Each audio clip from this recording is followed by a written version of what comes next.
Fala pessoal, mais um vídeo para o canal. Neste dia, 7 de setembro, Independência do Brasil, eu resolvi fazer obviamente um vídeo sobre a independência do Brasil. Mas eu vim trazer curiosidades do dia 7 de setembro, fatos históricos do dia 7 de setembro que ficaram marcantes na história da humanidade, como esta batalha de Arsufé. Durante a Terceira Cruzada, Ricardo I da Inglaterra derrotaria Saladino em Arsufé, na Palestina, lugar onde Ricardo foi atacado por Saladino ao marchar de Acre para Jaffa. Após uma série de ataques contra as forças de Saladino, a batalha foi travada na manhã de 7 de setembro de 1191, com uma vitória do Ricardo I. O Sacro Imperador Romano Frederico II desembarcaria em Acre, Israel, neste mesmo dia, e iniciaria a Sexta Cruzada, e resultaria em uma restauração pacífica do Reino de Jerusalém. O imperador do Sacro Império, que tinha sido excomungado pelo Papa, usou isso como uma forma de redenção, para obter o seu perdão. E neste dia, nasceria Isabel I da Inglaterra, conhecida como a Rainha Virgem. Uma de suas primeiras atitudes como rainha ficou bem marcada, pois foi o estabelecimento da Igreja Protestante Inglesa, da qual tornou-se sua governadora suprema, resultando na atual Igreja Anglicana. Outro grande marco de seu governo foi a histórica derrota da invencível Armada Espanhola, essa que foi a maior armada de navios da época. Foi empregada na tentativa de conquista da Inglaterra, mas foi dizimada pela marinha inglesa. Seu reinado também ficou marcado pelo crescimento cultural, aumento das artes e a ascensão de dramaturgos como Shakespeare e outros britânicos. Durante a invasão francesa da Rússia, neste dia, a Batalha de Borodino, a mais sangrenta das guerras napoleônicas, foi travada perto de Moscou, envolvendo mais de 250 mil homens e com mais de 70 mil baixas. A batalha terminou com a retirada das forças russas e uma vitória francesa. E neste dia, Santos Dumont voaria pela primeira vez na sua aeronave 14 bis, em Bagatelle, França. Essa aeronave que ficou conhecida como o primeiro avião do mundo.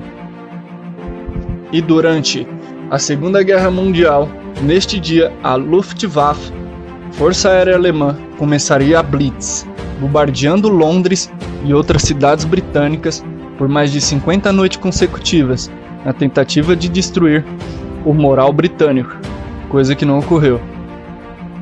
Neste dia, celebrados os acordos de Lusaka entre o governo português e Frelimo, Frente de Libertação de Moçambique, que terminaria a luta armada e resultaria na independência daquele país.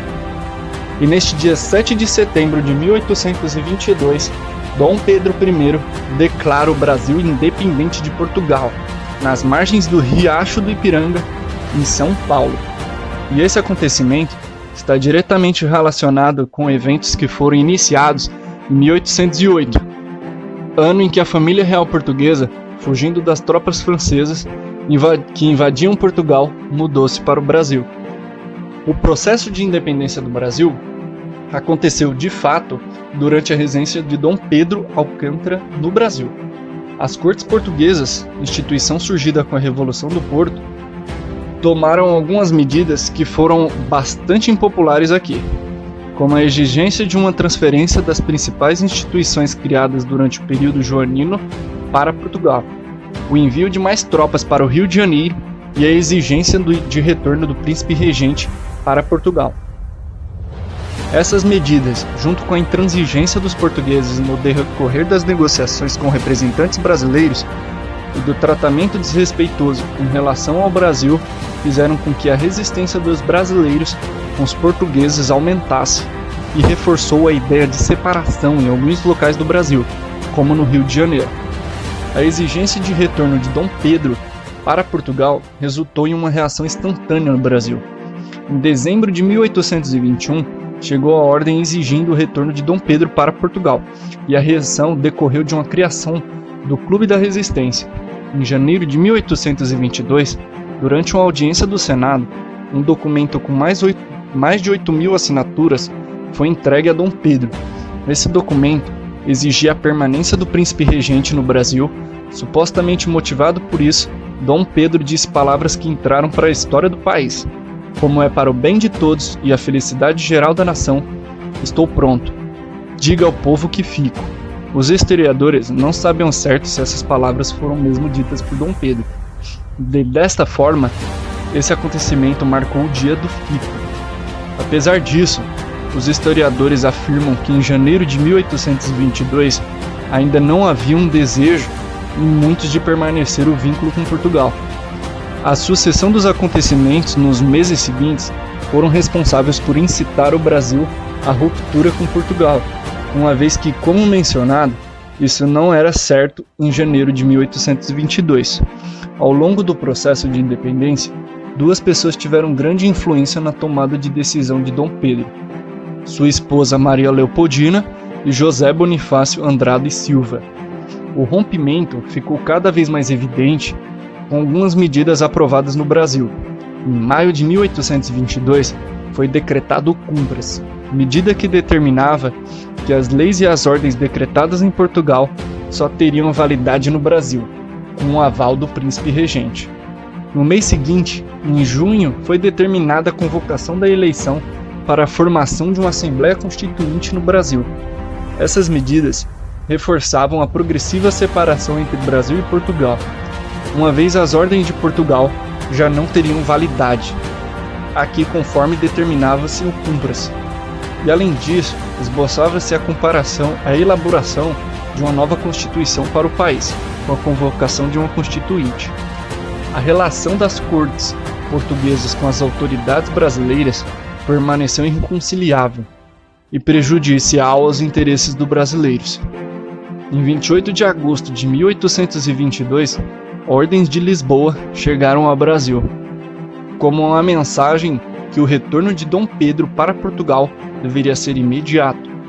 Além disso, anunciava-se o fim de uma série de medidas em vigor no Brasil e tidas pelos portugueses como privilégios, e os ministros de Dom Pedro eram acusados de traição. A ordem, lida por Maria Leopoldina, a convenceu da necessidade do rompimento com Portugal. Em 2 de setembro, organizou uma sessão extraordinária, assinou uma declaração de independência e a enviou para Dom Pedro, que estava em viagem a São Paulo. Um mensageiro chamado Paulo Bregaro alcançou a comitiva de Dom Pedro na altura de São Paulo, quando estavam próximos ao rio Ipiranga. Na ocasião, Dom Pedro estava sofrendo de problemas intestinais, que não se sabe em sua origem específica. O presidente regente leu todas as notícias e ratificou a ordem de independência, com um grito às margens do rio Ipiranga, conforme registrado na história oficial. Atualmente, os historiadores não têm evidência que comprovem o grito do Ipiranga. O 7 de setembro não encerrou o processo de independência no Brasil. Esse processo seguiu-se com a Guerra de Independência e nos meses seguintes, acontecimentos importantes ocorreram, como a aclamação de Dom Pedro como imperador do Brasil no dia 12 de outubro e a sua coroação aconteceu no dia 1º de dezembro. A Guerra de Independência do Brasil, diferente do que muitos acreditam, a independência do Brasil não foi pacífica, ocorreu bastante batalhas. Com a declaração da independência, uma série de regiões no Brasil demonstrou sua insatisfação e rebelou-se contra o processo de independência.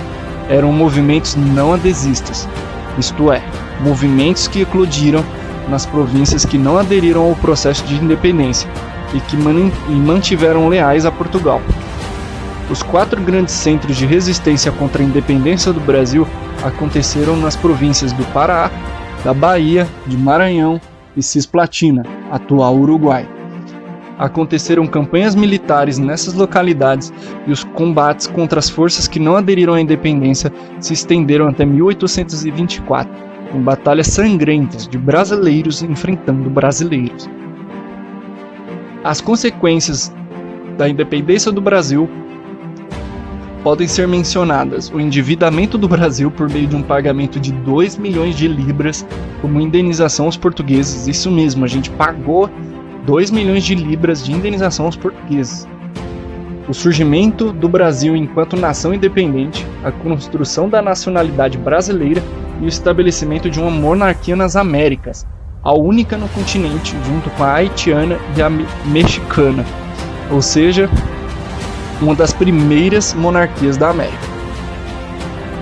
Então, pessoal, isso foi só um resumo da independência do Brasil para vocês. Espero que vocês tenham gostado.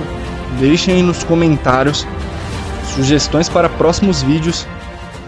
Se inscrevam no canal, deem like, compartilhem esse vídeo que é muito importante para continuar o meu trabalho que só está começando. Muito obrigado por terem assistido e até a próxima.